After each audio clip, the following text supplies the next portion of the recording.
TennisCricket.in, India's first tennis ball cricket website.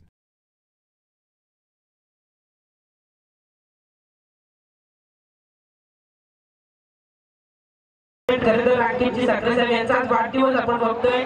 सामाजिक दक्षिणेच्या वतीने त्यांना वाढदिवसाच्या मनपूर्वक शुभेच्छा. सर्व क्रीडा रसिकांचं आपण पुन्हा एकदा जोरदार स्वागत करू. या चेंडूवरती मिळते पुढचा चेंडू यावेळी त्रिफळ होतोय. एक जबरदस्त चेंडू आपण बदल्या यष्टीच्या दिशेने चेंडूवर फलंदाज फलंदाज खेळण्याचा प्रयत्न केला होता, मात्र चेंडू यष्टीवर आदळतोय आणि अशा प्रकारे तिसरा फलंदाज बदल पडतोय. 3 गडी बाद धावसंख्या धावतो. चेंडू बाकी राहिले आणि 13 धावांची गरज.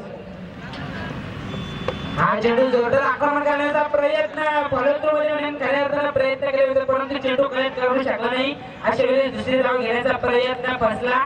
2 एक फलंदाज बाद झाला. एक धाव मिळाली चेंडूवरती. प्रवीण आघाडी बदललाय. आता थोडीशी मिनिट चिंता वाढली साईराम संघावरती. एकंदरीत गोलंदाज 9 चेंडू 12 धावांची गरज. गोलंदाज तयार. हा चेंडू यावेळी सरळ गरंगात चालला. सेमीफायनलमधून क्षेत्ररक्षक चेंडूच्या खाली तो वायदी स्ट्रॉंगच्या दिशेने चेंडू ट्रॅव्हल करतोय. जोपर्यंत क्षेत्ररक्षक चेंडूला उचलणार फेकणार तोपर्यंत मिळणाऱ्या चेंडूवरती 2 धावांनी 2 धावांच्या बरोबरीने 2 धावा घेऊन स्वतःचा खातं उघडलंय. हा चेंडू आमच्याकडे मारण्याचा प्रयत्न. शॉट पाहिलेला उभा असलेला नरेश टोपे चेंडूला अडवतोय. डायरेक्ट हिट करण्याचा प्रयत्न फसला. तोपर्यंत मिळालेली एक धाव सहजरित्या पूर्ण. दुसऱ्या धावेचा प्रयत्न सफलतापूर्वक पूर्ण, परंतु पंचांनी या 2 धावा 1 बळीच्या स्वरूपात पाहायला मिळालं. गोलंदाज अंकित तयार.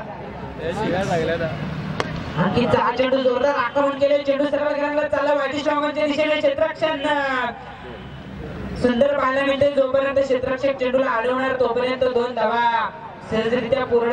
या 2 धावांच्या बरोबरीने बहुधा 4थ्या षटकाचा